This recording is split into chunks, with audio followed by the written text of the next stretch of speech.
I was up in New Hampshire and I spoke at the First in the Nation Summit. And the point that I made was this. In 2.5 years, we've gone from a foreign policy where everybody was kind of in their box, right? Putin hadn't invaded anybody. Hamas hadn't fired any rockets. Iran was somewhat kind of in the corner. North Korea, at least, was having a dialogue with our president. Xi Jinping in China was a little kind of off, wondering what's this Trump guy going to do? And they hadn't been as provocative as they clearly have now. And then domestic policy wise, I mean, obviously inflation was at 2%. I mean, I can go through the list, right? All that stuff has changed. The point that I was making in New Hampshire was, if you think about a political campaign and your dream opponent, you couldn't have cooked up someone better to run against than Biden, because you can literally just go down the list and say, this is everything that he's screwed up. And yet we're having this internal civil war, I think, to some degree, about who's best to lead it, the flaws of each other, et cetera, which is why you have, and here's where I'm going, which is why you have debates. The RNC this week announced that NBC, the home of Chuck Todd, Andrea Mitchell, Lester Holt, Kristen Welker, et cetera, will be hosting that third debate in November.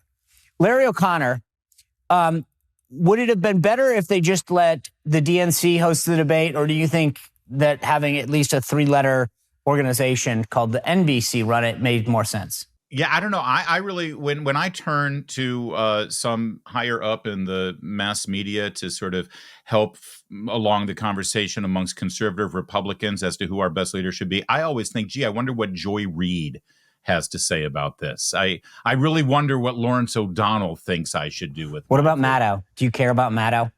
And Maddow's a whole other thing. Now you're throwing eye candy at me, and that's just distracting, Sean. The point is, I think that the RNC once again has failed just enormously in not controlling their own. Right. That's event. the nut. This is sanctioned. Sanctioned. It's their debate. It's like the NFL giving the Super Bowl to a network that knows nothing about football. It's actually like the NFL giving the Super Bowl to the USFL and saying, why don't you guys run our organization? I know that you're kind of not really our competition. I mean, but the difference or women's is soccer, to carry the analogy further. Yeah. Well, they're at least playing the same game. But I think the thing that blows my mind is I believe that primary debates are supposed to inform primary and caucus goers and give them the best, right? There is no one at NBC. Andrea Mitchell has come out very clearly on what she thought about Ron DeSantis. And you go down the list of their hosts and what they have said about our candidates, whether it's Trump, DeSantis, et cetera. Tony Katz, listen, here's my point. 8 years ago, I ran these debates. We now have an ecosystem that includes The Blaze, The Daily Wire, The First, keep going, right? That could have hosted debates, partnered with other ones.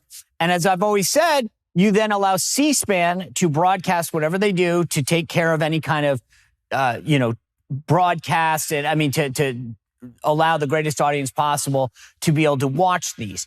And yet we're handing off the third debate to NBC. So a couple of things. First, fire Ronna McDaniel and fire her now.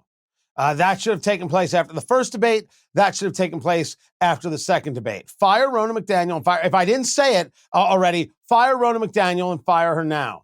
This didn't have to go to a network. What kind of 1983 thought process is this? This could have gone right to Rumble. We could have live streamed this thing on X and actually had it show up as opposed to Ron DeSantis' announcement. We have all the tech and all the skill and all the people in the world to ask the right question that the people in our primary want to be asked. Right. We know the questions that our people are looking for. We speak to these people every day on radio. We hear from them every day on social media. There is no way for NBC to get this done properly, just like you saw with Fox News bringing in Univision. Yes. The question, if you go back, the great question that was asked from the Univision host was to Vice President Pence, what is his take on the rise of hate crimes against LGBTQ people? That question is a nonsense question because the greatest rise is against Jews. And she would never ask that question, proving that the data isn't the thing that moved the question, the ideology is. We shouldn't be in this business at all, allowing their ideology to affect our primary. But look, Larry, Tony brings up a good point. After Univision and the disgraceful performance of that, the issues had not one of those questions. It was a waste of airtime. Every question that was asked, right? Why? I just don't get, like, how is there not greater backlash? No, I have no idea. I don't know how much bigger the backlash could be. The ratings are down, and the people who do tune in and watch it pan this thing, and they complain about it. But until the candidates take control of this situation and say, no, we're done with this, nothing's going to change. I don't know who fires Ronna McDaniel, because she was elected by the members of the leadership committee, right, for the RNC. But I'll take you even one step further beyond the broadcast venue. Why are we buying into the idea that a professional teleprompter reader is the best person equipped to moderate these events? So I'm going to tell you this. Number one, I think instead of it, and I've said this before, any of us could, and I'm not looking to angle on this, but I think you guys talk to people every day. I don't, right? We host the show, we talk to guests, we have this, but you guys hear from callers and people, you know what's on the mind of grassroots conservative movement voters, right? So I'm in favor of saying, hey, here's what we're hearing. I think a Glenn Beck, a Ben Shapiro, a Charlie Kirk, and I'm not sure, Dana Lash. You can go down the list, but there are people who talk to our voters and our movement folks all the time about veterans issues, Second Amendment issues, life issues, border issues, things that matter, and where there's differences, frankly, in saying, hey, but the second part I would say to you, and this gets to the nut of what you're saying, is Mike Huckabee said to me at one point, we should just give them a clock. Your clock runs down, you get equal amount of time, and an issue gets thrown out. The southern border, immigration, border security, 100%. And go. And then when your 10 minutes is up, your microphone turns out. If you want to talk for 7 minutes about the southern border, go back and forth, whatever. But then the next issue comes up, and we agree on like 5-6 issues per debate. They come out, and you get to talk. But why is it that we sit around and have, Tony's right. It was like a pretzel. Like, how much do you hate your party's stance on the following issues? Yes, exactly.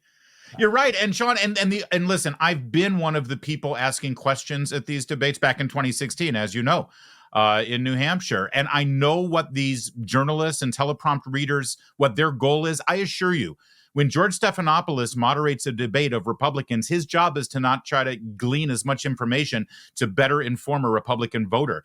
His job is to try to trap those candidates and make a viral moment and try to get his clip played over and over and over again. That doesn't serve our democracy. I agree. And I think that it's going to be interesting. You notice that they didn't announce the moderators. That was key. And they also didn't announce what role MSNBC was playing in this. And I know from at least, look, I called this debate weeks ago. I had sources call me and say, hey, they're going to announce this. And as soon as people started calling, the RNC for comment, they said, we can't confirm anything. Because they were going to be, I knew that they were embarrassed about this. But they also didn't announce the moderator. And there's a reason. Because I know as soon as it happens, they're going to be a problem. I will predict this today. I think they're going to put all their stock into Kristen Welker as the new host of Meet the Press and have her come out and do this. They'll announce Hugh Hewitt, who's great from Salem. He'll be a voice of reason on this. And that will be their team. Now, maybe Lester Holt gets thrown in the mix as well, because I know there's always contractual issues that they have to abide by. The networks say if you host this, this isn't an RNC thing. This is an NBC thing. But my guess is that if there's 3 people on that, it's going to be Holt, Kristen Welker, and Hugh Hewitt. They'll give Hugh 3 questions so that they can say that they allowed this to happen. But they're going to act like somehow that no one saw this coming. I've seen the movie. I know how it ends, and it's not good for our candidates.